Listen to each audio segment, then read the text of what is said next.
आकाशवाणी का ये रायपुर केंद्र है। 6:05 हुए हैं।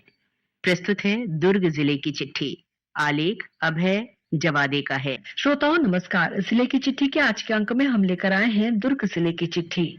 इसके जरिए हम आपको अगले 5 मिनट में जिले में चल रही विभिन्न गतिविधियों से रूबरू कराएंगे। श्रोताओं, पश्चिम एशिया में चल रहे भू राजनीतिक तनाव के मद्देनजर रसोई गैस की आपूर्ति सुगम बनाए रखने के लिए सरकार लगातार प्रयास कर रही है। इसके मद्देनजर दुर्ग जिले के कलेक्टर अभिजीत सिंह ने हाल ही में ऑयल कंपनियों के अधिकारियों, डिस्ट्रीब्यूटरों और गैस एजेंसियों की बैठक लेकर घरेलू एलपीजी गैस और पेट्रोल डीजल की उपलब्धता तथा आपूर्ति व्यवस्था की समीक्षा की। कलेक्टर ने अधिकारियों को एलपीजी गैस की आपूर्ति और वितरण व्यवस्था पर लगातार निगरानी रखने के निर्देश दिए। उन्होंने कहा कि वितरण प्रक्रिया में किसी भी प्रकार की अनियमितता बर्दाश्त नहीं की जाएगी। कलेक्टर ने बताया कि आपूर्ति से संबंधित किसी भी प्रकार की शिकायत या जानकारी के लिए उपभोक्ता toll free call centre number 1800-233-3555 पर संपर्क कर सकते हैं।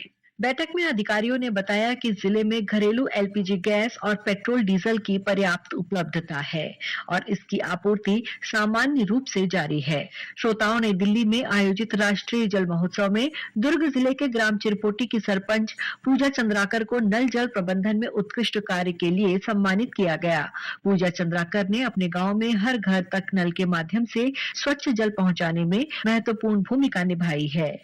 वे ग्रामीणों को जल का संरक्षण करने के लिए भी जागरूक कर रही हैं। उनके प्रयासों से चिरपोटी गांव में जल जीवन मिशन का संचालन सुचारू रूप से किया जा रहा है। श्रोताओं, दुर्ग के शासकीय विश्वनाथ यादव तामस्कर स्नातकोत्तर स्वशासी महाविद्यालय में मनोविज्ञान विभाग की अतिथि सहायक प्राध्यापक डॉक्टर अनुराधा सहस्त्रबुद्धे को भारत सरकार के पेटेंट कार्यालय द्वारा उनके और 7 साथियों द्वारा प्रस्तुत design portable education device for organising study material and assignment पर पेटेंट स्वीकृत किया गया है।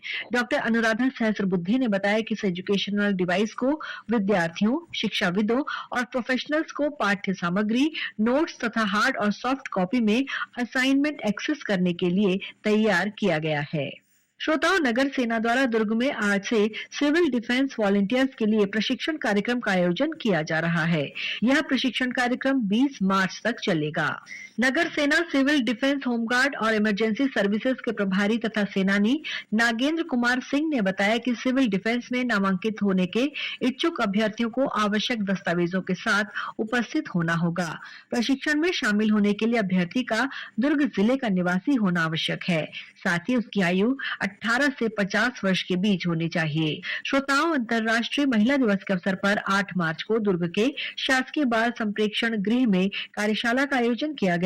कार्यक्रम में मुख्य अतिथि के रूप में जिला और सत्र न्यायालय के न्यायाधीश, अधिवक्ता, महिला पुलिसकर्मी और अन्य गणमान्य नागरिक उपस्थित थे। कार्यक्रम में महिलाओं के अधिकारों और सुरक्षा से जुड़े प्रावधानों की जानकारी दी गई।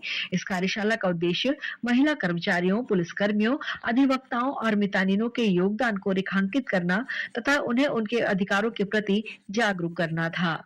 श्रोताओं, वाणिज्य और उद्योग विभाग द्वारा दुर्ग जिले के भिलाई स्थित जयंती स्टेडियम के सामने मैदान में 13 मार्च से स्वदेशी मेले का आयोजन किया जा रहा है, जो 19 मार्च तक चलेगा।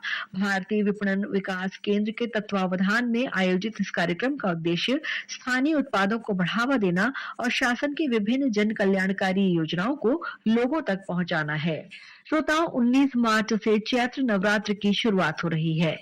चैत्र नवरात्र के दौरान जिले से बड़ी संख्या में श्रद्धालु डोंगरगढ़ में स्थित मां बमलेश्वरी के दर्शन के लिए पदयात्रा करते हैं। श्रद्धालुओं की सुरक्षा को ध्यान में रखते हुए जिला और पुलिस प्रशासन ने व्यापक पैमाने पर तैयारियां शुरू कर दी हैं। श्रोताओं, उत्तर प्रदेश के अलीगढ़ में आयोजित इंटर यूनिवर्सिटी आर्म रेसलिंग प्रतियोगिता में भिलाई जुलवानी स्थित शंकराचार्य विश्वविद्यालय की छात्रा स्नेहा सिंह ने कांस्य पदक जीता है। ये स्पर्धा 11 से 15 मार्च तक आयोजित की जा रही है, जिसमें देश भर से 29 राज्यों के खिलाड़ी हिस्सा ले रहे हैं। स्नेहा राष्ट्रीय और अंतर्राष्ट्रीय स्पर्धा में अब तक 37 पदक जीत चुकी हैं।